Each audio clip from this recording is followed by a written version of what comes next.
Good morning, everyone, and welcome, Minister, colleagues, members of the media and guests to the second day of the Universities UK annual conference. It has become something of a tradition over the past 3 years for the UUK President to address conference shortly after a significant election with somewhat unexpected results. More than this, though, a cursory glance at news coverage over the last year is enough to confirm that we're experiencing an unprecedented period of change and uncertainty, both nationally and internationally. In times such as these, it is important to reflect on the role that we as universities can and should play in society. I passionately believe that higher education is a force for good and that universities have a duty to acknowledge and to live up to this mission. The value of universities for individuals and for society as a whole, and what more we can do to connect with our communities, will not just be one of the themes of my inaugural speech, but the thread running through my 2 years as President of Universities UK. But before I turn to this and the future, I must acknowledge the big changes that have happened here at Universities UK since we last met. I am, of course, standing here before you as President of UUK, having taken over from Professor Dame Julia Goodfellow in August. Julia was President during the period of some of the most significant changes to the sector, including the hard-fought passage of the Higher Education and Research Act through Parliament and major national events, including the EU referendum result. I am pleased to be carrying on her work. Although she's not able to join us at conference, I would also like to take this opportunity to express thanks on behalf of all UUK members and staff to Nicola Dandridge, who left the organisation at the end of August after almost 8 years as Chief Executive. She will shortly be taking up her new role as Chief Exec of the Office for Students, and we will no doubt be seeing her in this new guise before long. I'd also like to congratulate Alistair Jarvis on his appointment as the new Chief Executive of Universities UK. The challenges and opportunities afforded by the current economic, social and political climate mean that Alistair's strong track record in campaigning, political advocacy and the ability to connect with a diverse range of stakeholders will be put to the test from the outset, and his ideas and fresh perspective will help the sector to face the challenges ahead with confidence. We should all note that it took him all of 4 days in the role to get onto the Today programme. And finally, I would like to thank colleagues whose term on the board of UUK came to an end on 31st of July, and to welcome our new Vice Presidents, Sir David Bell, Vice President for England and Northern Ireland, and Professor Julie Lydon, Vice President for Wales. David and Julie will join me, Andrea Nolan as Vice President for Scotland, and Julia Buckingham as Treasurer on the Executive Board. And the new members of the UK board are Baroness Valerie Amos, Sir Alan Langlands, Professor Max Liu, Professor Sally Mapstone, Professor Patrick Nixon, Bill Rammell, Professor Louise Richardson, and Professor Rama Thiruamachandran. Also, Professor John Hughes has been named as the new Vice Chair for Universities Wales. So I'd now like to look ahead to some of the vexed issues, but also the opportunities facing us over the coming year. Since the summer, challenges have come at us thick and fast, from the outcome of the first TEF ratings and the growing debate on the cost and value of a degree, to the focus on the pay and rewards of Vice-Chancellors and senior university staff, and the pressures on the USS pension scheme. Hardly the quiet and calm summer, that period for reflection that some have suggested in the media, is the norm for academics and universities. But going back to the important issues, I will not sidestep them. They are too important. It's right and proper that we're challenged and asked to explain ourselves. Indeed, many of the headlines over recent months have arguably stemmed from the fact that we have not, as university leaders, stood up to make the case for why universities matter to individuals, to our local communities, and to society at large. In the words of a recent Times Higher leader, we've got authenticity as regards changing the world, but we need to find a way to flaunt it. Over the next 2 years as the sector's representative, I will use my voice to emphasise the positive and profound impact of universities throughout our nation, to explain and promote what we as university leaders, our staff and our students do day in, day out for the common good. We must be open, honest, accessible and self-critical if we are to rebuild trust in us and our work. And arguably, this starts by addressing the issue of Vice-Chancellor and senior pay. It's understandable that high pay is questioned, and it's right to expect that the process for determining pay for senior staff is rigorous and that the decision-making process is transparent. It's also reasonable to expect that decisions are explained and justified. I understand that our colleagues at the Committee of University Chairs are considering what further guidance could be shared with our governing councils to support them in meeting these important expectations. And I'm delighted to report that Carolyn Fairburn, Director General of the CBI, has offered the CBI's support to work jointly on a code on transparency for senior pay. However, the current debate has lost sight of the facts and shows little understanding of the role that the present-day Vice-Chancellors play, not only in their own universities, but in their communities, regions, and on the national and international stage. The role of the Vice-Chancellor has evolved from leading a community of scholars to leading large, complex global organisations with multi-million-pound turnovers, with thousands of staff working in a variety of roles, and which play an increasingly prominent role in the economic prosperity of our regions and nations. First-rate leadership is necessary for a university to be successful, and competitive remuneration is needed to attract the best leaders with the skills to lead these complex global organisations. There have also been questions raised about the pay of our leading researchers and senior professional staff. We should remember that senior staff are choosing to work at our universities to deliver public good when they might otherwise choose to work in the private sector, attracting far higher remuneration. We must not let them be put off by comments that they're not worth it or that their contribution is not valued. Universities make a unique contribution to our society wherever they are, in England, Scotland, Wales, and Northern Ireland. They change the lives of individuals, they improve livelihoods and opportunities in regions, and they contribute to the peace, prosperity and productivity of our nation. We need to make these positive attributes more visible, to be louder and prouder about our achievements and those of our students and staff, to drown out the often ill-informed noise about the sector.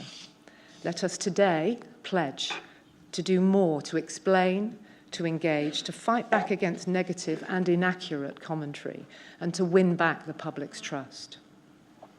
If the public does not realise that we're not just educating people, but are transforming their lives and their futures, then we must do more to flaunt it.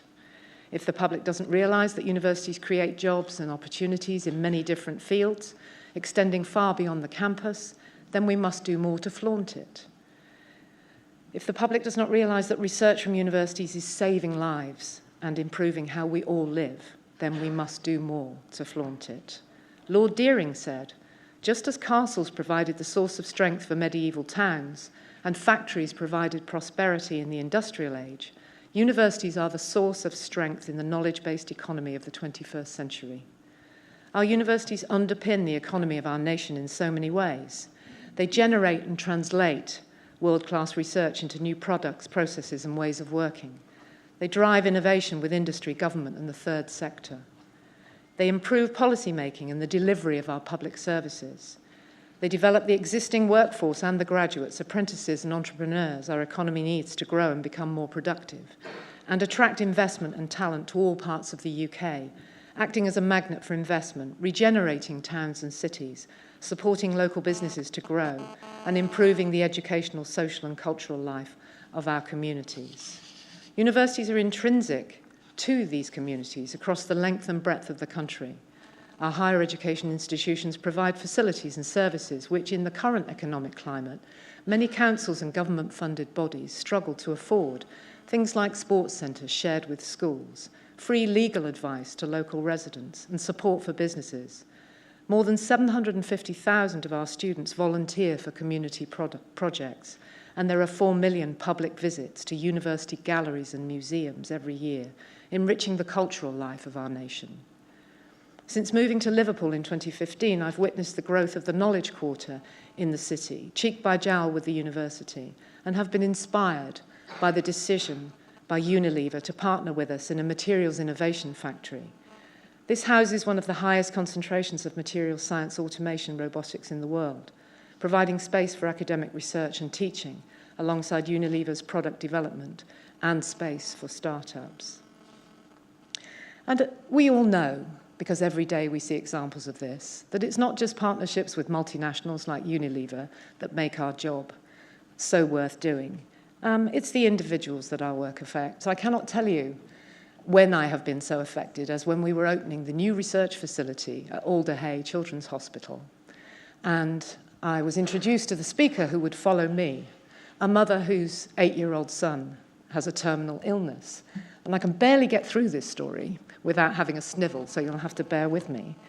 She grasped my hand, quite unexpectedly, and said, "Clinical trials have put hope back into our lives as a family." This is the work that universities and our academics do every day. Later this month, Universities UK will launch new research conducted by Oxford Economics, which quantifies the economic impact of universities, and for the first time, will report on their contribution to the UK's knowledge and skills base. Headlines from the research show that the UK higher education sector makes a substantial contribution to UK GDP, equal to just under 53 billion gross value added, or about twice that of the city of Birmingham. Our sector supports almost 950,000 jobs at all skill levels, and that's about 3 times as many jobs as in the city of Sheffield. This is clearly important and timely research, which I urge you to read, to share and to talk about when it's published. However, in making the economic arguments, we and the media often overlook the harder to make case about the wider benefits of universities. A few things more beautiful than a university, John Masefield wrote in 1946 in his memorable tribute. For me, his words still resonate. It's not about dreaming spires or campus quads calling out to be photographed for Instagram. The university's true beauty is found in its mission, in that it is, as Masefield said, a place where those who hate ignorance may strive to know, where those who perceive truth may strive to make others see. Government figures confirm that graduates on average still earn almost £10,000 a year more than people without degrees. But too many of the arguments on the value of a university education for the individual and for society focus solely on the economic benefits for the graduate, important though these are. We need to do more to demonstrate that a university education is a good route not only to wealth, but also to health, happiness, and opportunity. Graduates can expect to earn more, be significantly more employable, and have better access to high-skilled professional occupations than non-graduates. And we're proud to educate thousands of people every year who arrive with us knowing their future is in public service, nurses, teachers, dentists, doctors, and many more who don't know what the future holds, but who go on to have rewarding careers in the civil service, local government, working for the emergency services, or in our schools, colleges, hospitals, and universities. We have some of the finest arts and creative institutions in the world in the UK, and the graduates from these conservatoires and art schools, they may follow portfolio careers, going in and out of paid employment. By focusing on the economic returns of a university education, we too easily dismiss the pure pleasure that comes from studying a subject you're passionate about, the reward that comes from challenging yourself to master a new skill or understand an alien concept. Communication, teamwork, problem solving, thinking for oneself, these also come as part of the package. There are clear social and cultural opportunities afforded by many universities. UK students live and learn in global classrooms, and those who have the chance to study, work, or volunteer abroad are more likely to get better degrees and better jobs. However, at the moment, only 7.2% of UK students currently travel overseas as a part of their degree, which is why UUK has launched a campaign to boost outward student mobility with the aim of doubling this number. In this context, a speedy and satisfactory resolution to the current uncertainty around our continued access to the Erasmus Plus programme would be helpful. We want even more people to benefit from the transformative power of universities, and progress is being made. In the UK, entry rates for young people from more disadvantaged backgrounds are at their highest level ever. In 2016, young people from less privileged families in England were 74% more likely to enter higher education than they were 10 years ago.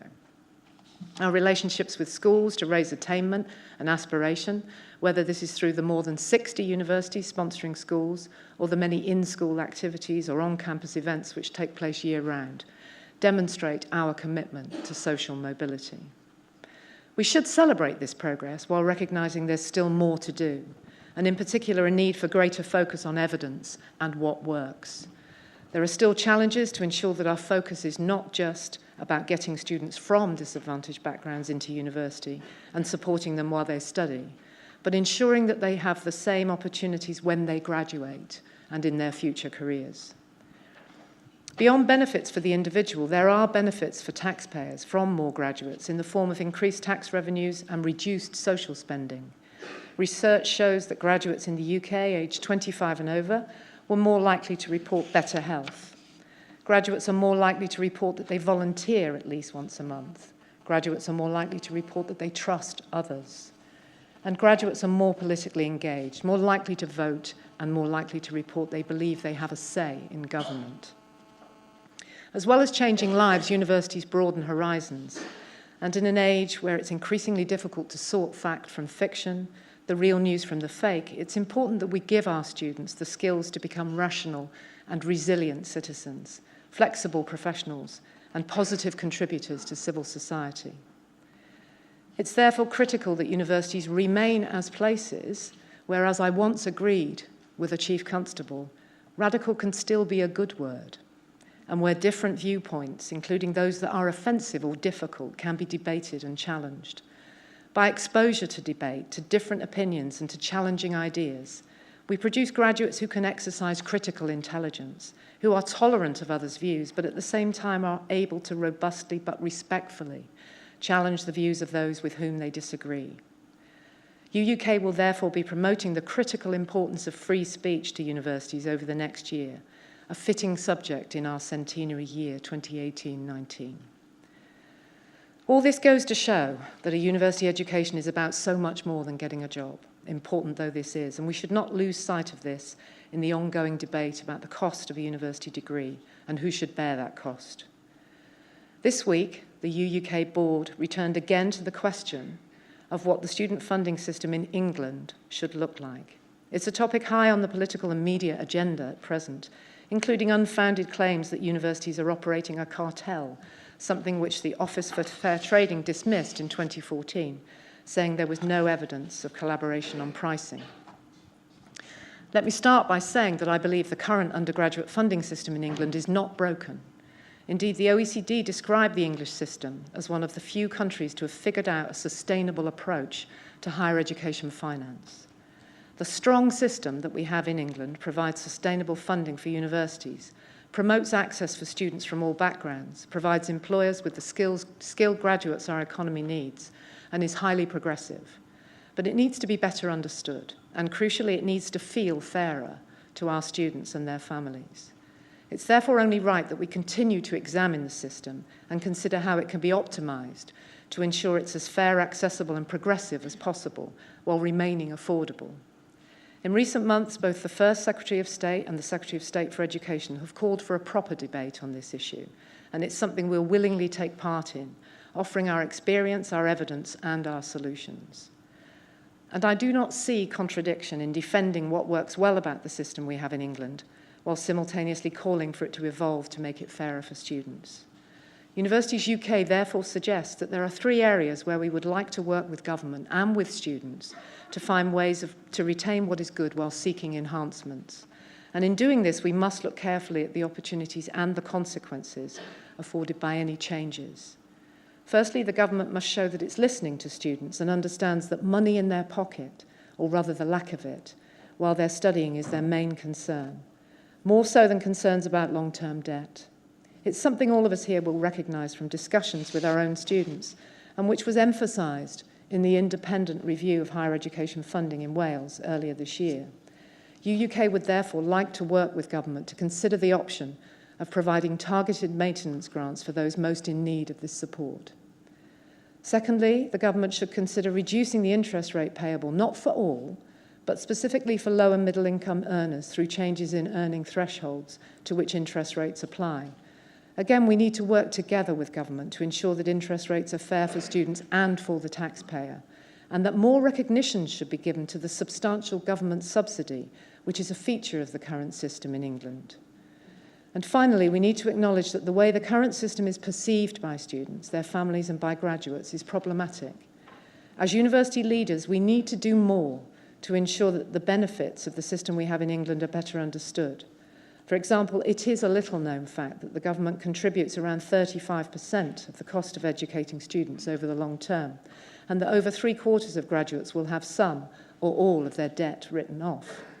The student loan is not the same as a mortgage or a credit card debt, and we need graduate employers and financial institutions to understand and acknowledge that individuals are making an important investment in their future when they go to university. As I said at the beginning of this speech, I passionately believe that higher education is a force for good, and that universities have a duty to acknowledge and live up to this role. Universities are values-driven, rooted in our local communities, and, as Lord Deering indicated, are the beating hearts of the economic and social fabric of this nation. We facilitate debate. We bring together different worldviews, cultures, and beliefs. We seek to foster understanding, inquiry, and educate our students in how to disagree well. Let all of us in this room agree at least on that. Thank you.